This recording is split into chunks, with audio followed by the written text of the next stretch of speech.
Councilmember Tiffany D. Thomas. Congratulations, Mayor. I look forward to working with you and everyone around the Horseshoe. I am excited to represent the residents of District F. On April 5th, I declared that we would do a new thing, and we did that in December.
Yesterday, we had the case that was confirmed in Montgomery County that was not tied to international travel. That was evidence of some community spread.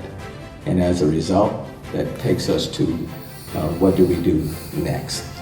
By the end of today, I will be signing an emergency health declaration for the city of Houston.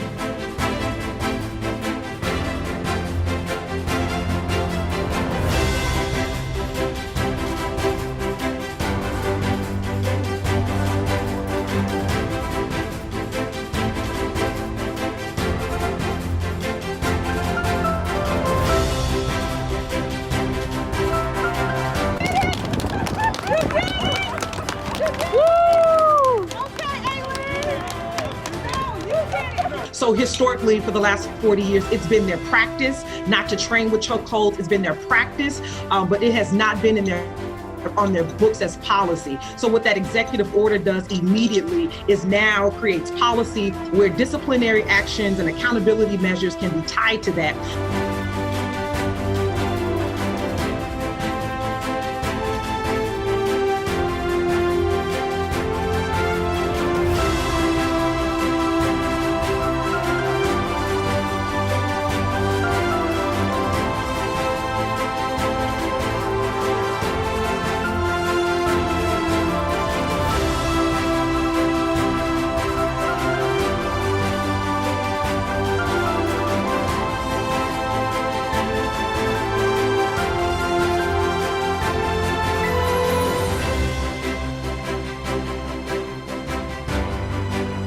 Working with the Houston Health Department, we will have a mobile testing site.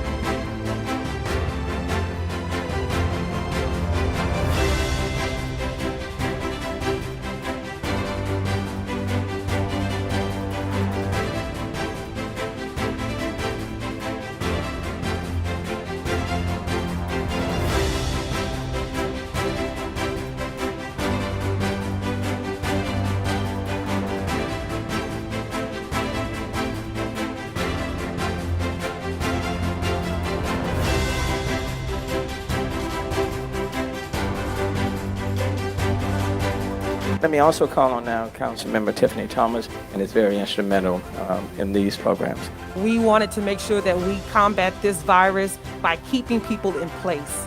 And we can't keep people in place when they are on the verge of being evicted out of their homes. To celebrate Hispanic Heritage Month, we have been speaking with residents in the Hispanic community and wish to amplify their voices.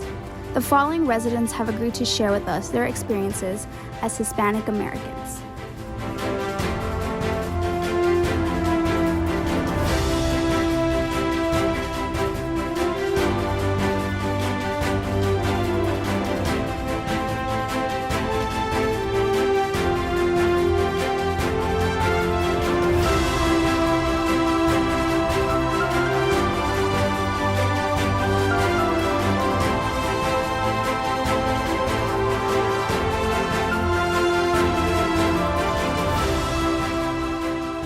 I'm Karen Eubanks Jackson. I'm the founder and CEO of Sisters Network.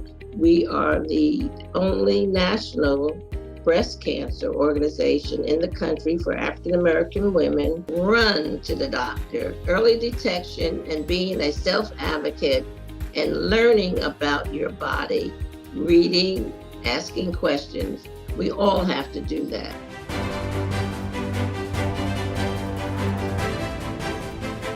We have some young people that have tremendous minds. I'm really honored and privileged that they have trusted me to support their vision, continuing from their Black Lives Matter March to a conversation with police to now a one-day youth conference.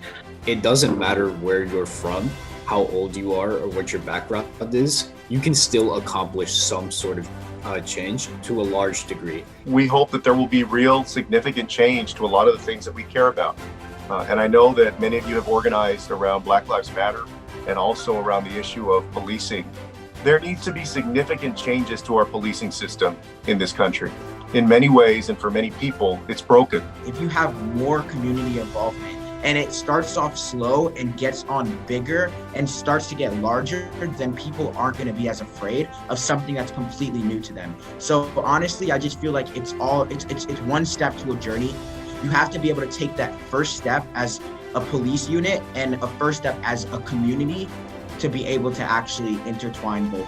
There's nothing more disheartening for me than to see a police officer not do what he is supposed to do. To see a police officer that tarnishes this bad. It's not enough to just have conversations. We need to ensure that these conversations transform into legislation, transform into change that we can actually see. And I think the only way to do that is just by informing as many people as we can. This site will be the home to a new $54 million mixed-use center that will accommodate 3 City of Houston facilities under one roof. So today would not be possible if it was not for the vision of several residents close to 25 years ago. I want to personally thank you for your tenacity and your patience for 25 years, because we all know that delay does not mean denial.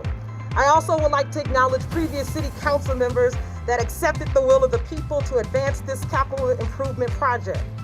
Today is not just about the residents of Alief and their vision coming finally to fruition, but this is about us imagining what our city could look like when we invest funding, when we design buildings with resiliency, with community input in mind, and we leverage our city buildings as assets for all.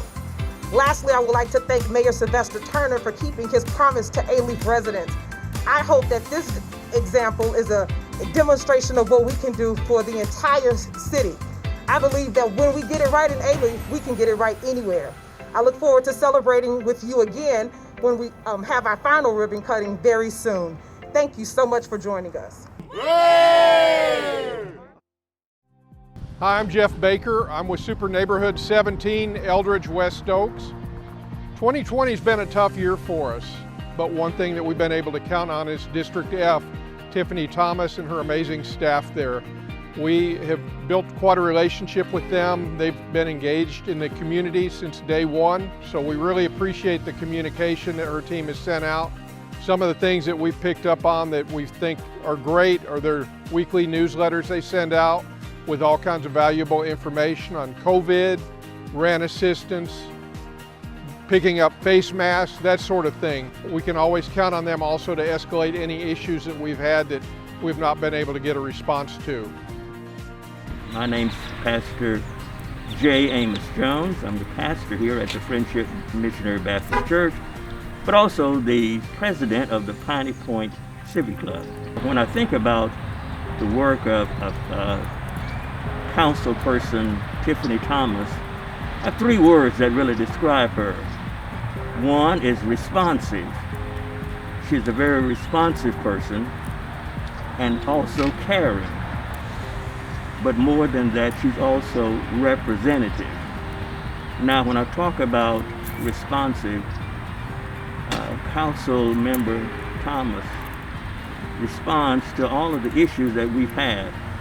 Now, I could go through, we talked about a drainage ditch that they put in for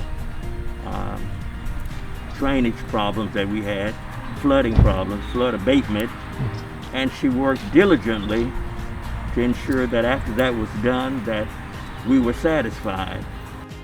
Well, I'm Noreen Smith. I live in Brays Village. I've lived here over 40 years in District F, and I'm involved with the Super Neighborhood, and District F has been a wonderful addition.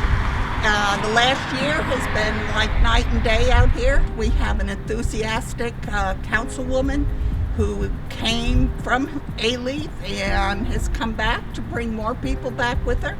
So it's a win-win situation, all in all. Well, I think that the office has assisted because citizen issues are being addressed. And when we call the office, they don't go into kind of a file 13 or something where we never get feedback. And the city is making a real effort to respond to us. So that makes the people feel like progress has been happening. And that's a huge, huge thing out here. My name is Barbara Quattro. I live in Brays Village. I've been in Houston since 1979. I'm also the chair of the Alief Super Neighborhood. I want to thank the people in District F. We haven't had any representation, real representation, in years. So the council member hit the ground running. She's doing a terrific job. Her staff is doing a wonderful job, and I'm very happy with their response. I think that the morale has improved. I mean, I think you can tell it at the District F office by the number of responses that you're getting and people asking for help. In the past, our requests for help or services just kind of went unnoticed. So the fact that people are asking for more and more assistance, I think is a good sign.